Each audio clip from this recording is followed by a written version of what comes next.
Hello friends, હું સ્નેહા પટેલ આપ સર્વેનું ફરી એકવાર ભાગ 2 ની અંદર હાર્દિક સ્વાગત કરું છું. બાળકો, આપણે આગળ મારી નોટબુકની અંદર દાખલા નંબર 20 સુધીના સોલ્યુશન દાખલા આપણે જોઈ ગયા હતા, સમજી પણ લીધા હતા. હવે આપણે બાળકો મારી નોટબુકની અંદર આગળના અવનવા દાખલાનું સોલ્યુશન મેળવવાનો પ્રયત્ન કરીશું અને સાથે સમજવાનો પણ પ્રયત્ન કરીશું. સુરેશ અને મુકેશ જુદી જુદી બેંકમાંથી 200 રૂપિયા ધિરાણ માટે 10 મહિના માટે મેળવે છે. 2000 રૂપિયા મેળવે છે. કેટલા મહિના માટે? 10 મહિના માટે. જો સુરેશ દર મહિને 210 રૂપિયા ચૂકવે અને મુકેશ 2050 ચૂકવે તો કોણે વધારે રૂપિયા ચૂકવ્યા અને કેટલા? એક જ દાખલો બાળકો શીખવી દઉં છું. તો સુરેશે લીધેલા રૂપિયા બરાબર રૂપિયા 2000. 10 મહિના માટે ચૂકવેલા રૂપિયા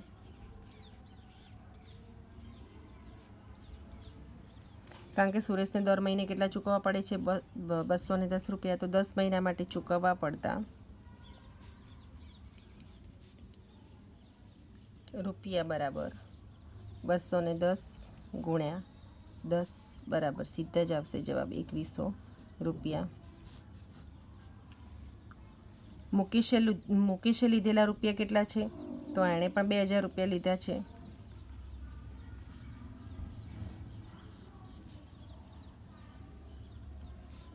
₹2000.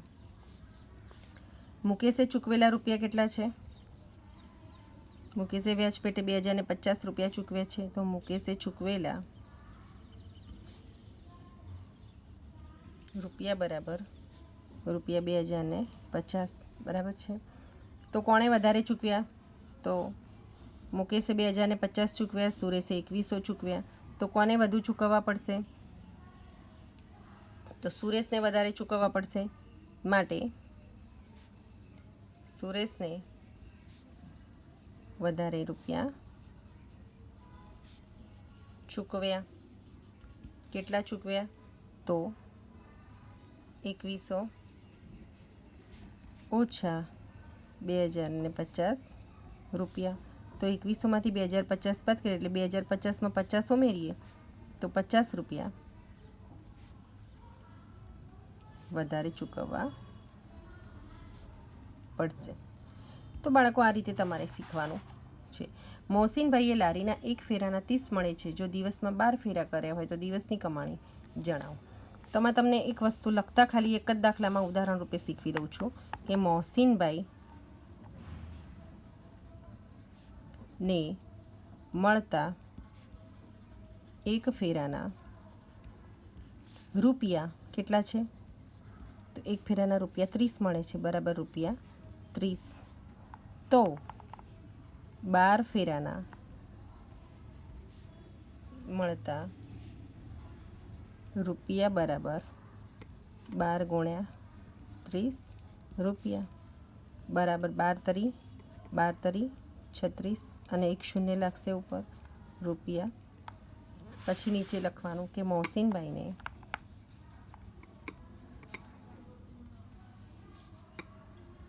કેટલા મળશે? તો 12 ફેરાના 360 રૂપિયા થશે. મોહસીનભાઈને 12 ફેરાની કમાણી રૂપિયા 360 થશે. આ રીતે બાળકો તમારે આ પણ જો ફ્રોક સીવાના રમણીકભાઈને 20 મળે છે. જો અઠવાડિયામાં 200 ફ્રોક સીવે તો અઠવાડિયામાં કેટલા રૂપિયા મળશે?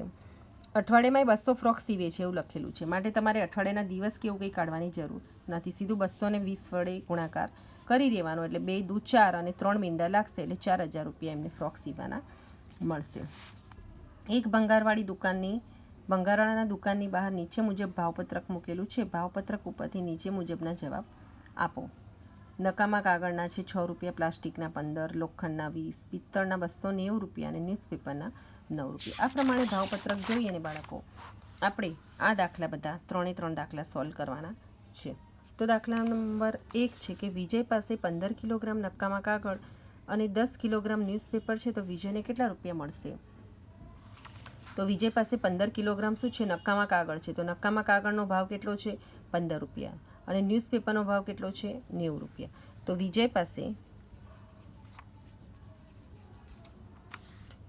15 કિલોગ્રામ નક્કામાં કાગળ છે.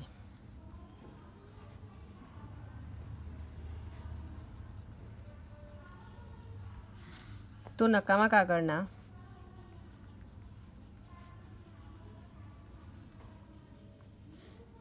મળતા રૂપિયા બરાબર 15 ગુણ્યા કેટલા છે એના? 15 કિલોગ્રામ કાગળ છે, સોરી 15 કિલોગ્રામ કાગળ છે, પણ નકામા કાગળના રૂપિયા કેટલા છે? તો નકામા કાગળના રૂપિયાનો ભાવ 6 રૂપિયા છે. તો 15 ગુણ્યા આપણે કેટલા કરવા પડશે? 6 બરાબર 15 છંગ 90 રૂપિયા એને નકામા કાગળના મળશે. હવે આપણે આગળ શોધીશું 10 કિલોગ્રામ શું છે એની પાસે? ન્યૂઝપેપર છે. 10 કિલોગ્રામ ન્યૂઝપેપર છે. તો ન્યૂઝપેપરના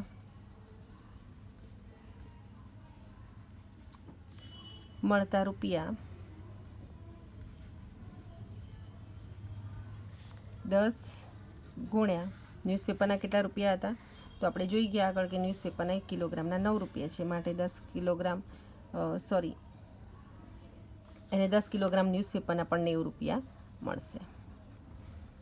હવે શું પૂછ્યું છે આપણને? કુલ કેટલા રૂપિયા વિજયને મળશે? તો કુલ રૂપિયા બરાબર 90 વત્તા 90 બરાબર 180 રૂપિયા મળશે. કોને મળશે? તો વિજયને મળશે. આ રીતે બાળકો પદ્ધતિસર તમારે લખવાનું રહેશે.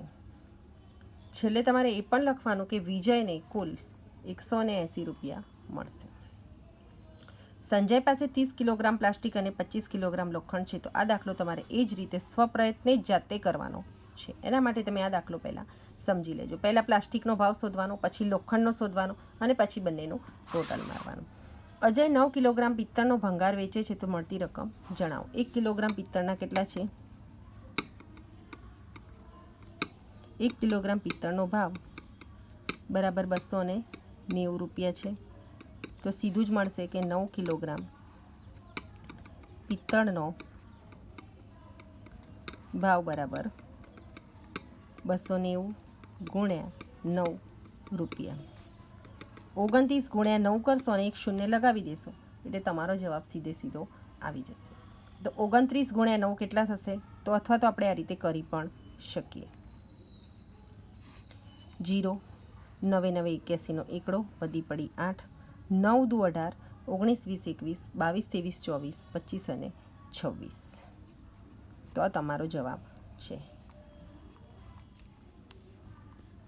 આટલા રૂપિયા એને પિત્તળના મળશે. અજયને પિત્તળના આટલા રૂપિયા મળશે. 2610 રૂપિયા મળશે. આદિત્ય ભંગારવાળાને ત્યાં ન્યૂઝપેપર 1 કિલોગ્રામના 11 રૂપિયા, પ્લાસ્ટિકના 1 કિલોગ્રામના 18ના ભાવે આપ્યા. જો આદિત્ય પાસે ન્યૂઝપેપર્સ એટલે કે છાપા 23 કિલોગ્રામ અને પ્લાસ્ટિક 18 કિલોગ્રામ હોય તો કેટલા રૂપિયા મળશે? હવે બાળકો આ દાખલો નવો છે. આપણે જે આગળ કોષ્ટક જોઈ ગયા એના આધારે આ દાખલો ગણવાનો નથી. અહીં આપણને ભાવ આપેલા જ છે કે 1 કિલોગ્રામ ન્યૂઝપેપરના કેટલા છે? અહીંયા 11 રૂપિયા છે. અને 1 કિલોગ્રામ પ્લાસ્ટિકના અહીંયા કેટલા રૂપિયા છે? તો 18 રૂપિયા છે. તો તેને આધારે તમારે દાખલો ગણવાનો છે. કઈ રીતે ગણશો? તો 1 કિલોગ્રામ ન્યૂઝપેપરના 11 રૂપિયા. તો આદિત્ય પાસે કેટલા ન્યૂઝપેપર હતા? 23 કિલોગ્રામ. તો 23 કિલોગ્રામ ન્યૂઝપેપરના કેટલા રૂપિયા? તો 23 ગુણ્યા 11. પહેલો જવાબ આવશે 23 ગુણ્યા 11. એટલે 23 ગુણ્યા 11 કરશો એટલે જે જવાબ આવશે એ ન્યૂઝપેપરના આવશે. શીખવાડી દો. એક બે ભાગ પાડી અને પહેલાં અલગ અલગ આપણે શોધી લઈએ અને પછી એનું ટોટલ કરીએ. 1 કિલોગ્રામ ન્યૂઝપેપરના 11 રૂપિયા. તો કેટલા છે ન્યૂઝપેપર? 23 કિલોગ્રામ.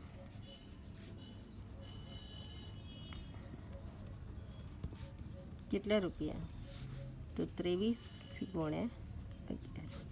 0 3 એકા 3 2 એકા 2 3 એકા 3 અને 2 એકા 2 3 ના 3 3 ને 2 5 અને 253 રૂપિયા એને ન્યૂઝપેપરના મળશે. હવે આપણે બાજુમાં શોધીએ પ્લાસ્ટિકનો. 1 કિલોગ્રામ પ્લાસ્ટિકના કેટલા હતા? 18 રૂપિયા. તો કેટલું પ્લાસ્ટિક છે? તો 18 કિલોગ્રામ.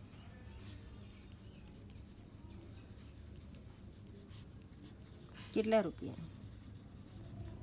18 ગુણ્યા 18. જવાબ આવશે 18 ગુણ્યા 18. 0 ના 0, 8 એકા 8, 1 એકા 1, 88 64 ચોકડો વધી પડી 6, 8 એકા 8, 9 10 11, 12 13 અને 14, 4 8 9 10 11 12નો બગડો વધી 324 રૂપિયા. શેના મળશે? તો એને 324 રૂપિયા પ્લાસ્ટિકના. આ શેના છે? તો આ છે ન્યૂઝપેપરના.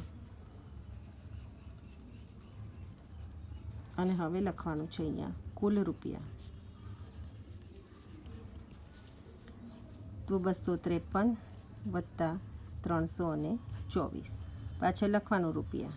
તો શું જવાબ આવશે? 4 ને 3 7, 5 ને 2 7 અને 3 ને 2 5 રૂપિયા. 577 રૂપિયા તેને ટોટલ મળશે. તો આ જ પ્રમાણે બાળકો તમારે દાખલા નંબર 26 27 પણ આપણે શીખી ગયા છીએ. 28માં પણ એ જ રીતે છે. એક દુકાનદારે એક વસ્તુના 230માં ખરીદીને તરત જ એક ગ્રાહકને આટલામાં વેચી તો કેટલા રૂપિયા વધુ મળ્યા? એમાં તમારે સિમ્પલ જ છે કે એક દુકાનદાર 230માં ખરીદી કેટલામાં કરી તેણે? તો 230 રૂપિયામાં લખી દેવાનું. દુકાનદારે જે અલગ પડે છે એ બધા જ દાખલા મેં તમને આની અંદર શીખવ્યા છે. દુકાનદારે વસ્તુ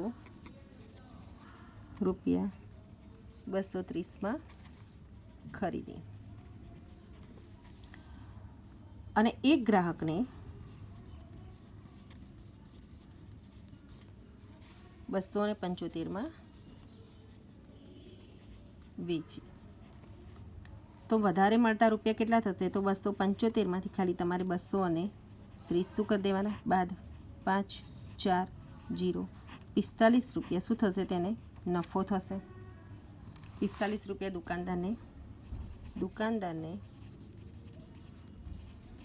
45 રૂપિયા વધુ મળ્યા. આ પ્રમાણે 500માં ખરીદી અને આટલામાં વેચી. તો આ દાખલો પણ તમારે જાતે જ કરવાનો રહેશે. આમાં પણ હું તમને બે દાખલા શીખવી દઉં. જો રૂપિયા 350 બરાબર 100ની કેટલી નોટ આવશે? તો રૂપિયા 350 બરાબર 100ની 3 નોટ લઈએ તો 50ની કેટલી થાય? 1 નોટ.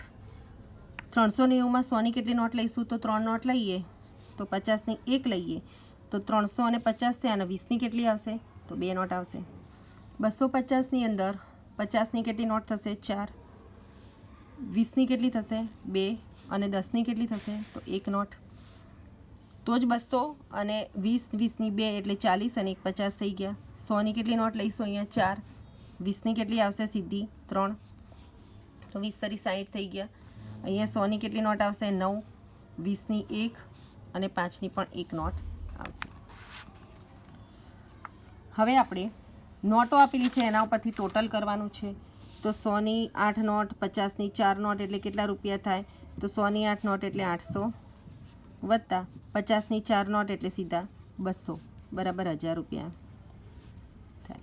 આ રીતે 500ની 2 નોટ એટલે કેટલા થાય? પહેલાં ગણી કાઢવાના. 1000 રૂપિયા થાય. 100ની 2 નોટ એટલે 200 અને એક 5નો સિક્કો તો કેટલા થશે? તો 1205 રૂપિયા થશે. 1205 રૂપિયા. આ રીતે તમારે આગળ પણ ગણી દેવાના છે. નેહા 2 રૂપિયાની 5 પેન્સિલ, 2.5 રૂપિયાનો એક સંચો અને 3 રૂપિયાનો એક એવા 2 રબર ખરીદી તો કુલ કેટલા રૂપિયા ચૂકવવા પડશે? સાવ સરળ દાખલો છે. તો એક પેન્સિલના કેટલા છે? 2 રૂપિયા. તો 5 પેન્સિલના 10 રૂપિયા થાય. પેન્સિલના મળી ગયા આપણને કેટલા રૂપિયા થાય? પેન્સિલના 10 રૂપિયા. હવે રૂપિયા 2.50 એટલે કે 2.5 રૂપિયાનો 100 રૂપિયા આવી ગયા માટે પાછળથી અલગથી લખવાની જરૂર નથી. 2.5 રૂપિયાનો એક સંચો ખરીદે છે.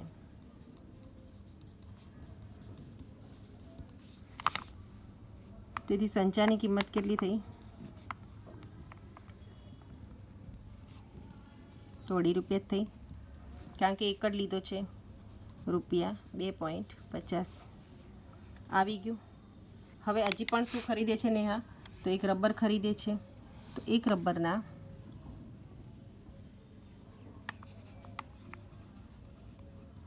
₹3. તો એવા કેટલા ખરીદે છે? તો 2 રબરના કેટલા થાય? તો એક રબરના કેટલા રૂપિયા છે? આપણે એ લખ્યું નહીં, ₹3. તો 2 રબરના રૂપિયા કેટલા? તો 3 દુ તો બરાબર ₹6 આવે. તો આ રબરના પૈસા એણે ચૂકવ્યા, આ સંચાની કિંમત ચૂકવી અને અહીંયા ₹10 પેન્સિલના ચૂકવ્યા. તો ટોટલ એને કેટલા રૂપિયા ચૂકવવા પડશે? તો 10 + 6 + 2.50. 10 + 6 + 2.50 બરાબર. 10 ને 6 16, 16 ને 2 રૂપિયા આખા છે એટલે 17 અને 18 અને ઉપર ₹50 એટલે ₹18.50 અહીં લખવાનું ચૂકવવા પડે. આ જ પ્રમાણે તમારે દાખલા નંબર 33 પણ જાતે કરી લેવાનો છે. આમાં શું કરવાનું? દરેક વસ્તુની જે કિંમત આપી હોય એ પ્રમાણે કેટલી વસ્તુઓ ખરીદી છે એ બધાની અલગ અલગ કિંમત શોધવાની અને પછી ટોટલ મારવાનું છે. દાખલા નંબર 34ની અંદર ભાવપત્રકને આધારે દાખલા ગણવાના આપ્યા છે. તે તમારે બાળકો જાતે જ ગણવાના રહેશે. ભાવપત્રકના આધારે આપણે જે આગળ દાખલો જોઈ ગયા તેને આધારે તમારે આ દાખલા ગણી કાઢવાના રહેશે. તમને ફાવે એવા જ આ દાખલા છે. ધારો કે 5 ચા 3 કોફી અને 8 ડીશ થેપલાના કેટલા ચૂકવવા પડે? તો ચાની કિંમત ઉપર, એક ચાની કિંમત ઉપરથી 5 ચાની શોધવાની, પહેલાં એક કોફીની કિંમત ઉપરથી 3 કોફીની કિંમત શોધવાની, અને એક ડીશ થેપલાના કેટલા હોય? ધારો કે અહીંયા એક ડીશ થેપલાના ₹16 આપે છે. તો એના આધારે આપણે 16 × 8 કરીને પહેલાં થેપલાની કિંમત શોધી કાઢવાની, બરાબર. અને તેના આધારે પછી એ ધારો કે 5 ચાની કિંમત મળી, 3 કોફીની મળી અને 8 થેપલાની મળી, તો એ બધાનું આપણે ટોટલ મારીશું.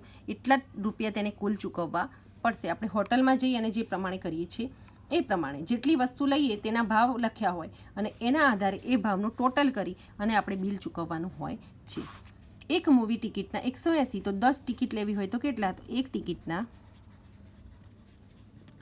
₹180 છે, 10 નથી. એક ટિકિટના કેટલા છે? તો ₹180. તો 10 ટિકિટના કેટલા રૂપિયા? તો શું થશે રૂપિયામાં?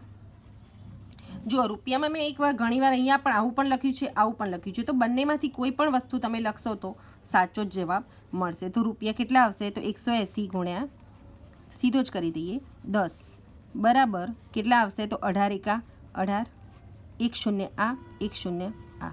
આટલા રૂપિયા ટિકિટોના ચૂકવવા પડે. કેટલા રૂપિયા ચૂકવવા પડે? તો ₹1800. સીધું જ આવડે. એક ટિકિટના 180 હોય તો 10 એટલે સીધું 1 મિનિટ લાગી જાય. તો બાળકો આ દાખલાનું જે મેં સોલ્યુશન કરાવ્યું છે તે તમે સમજી વિચારી અને પછી તમારી નોટબુકની અંદર સ્વપ્રયત્ને ગણજો. નવા વિડીયોની અંદર નવા લર્નિંગ સાથે ફરી મળીશું. ત્યાં સુધી બાય.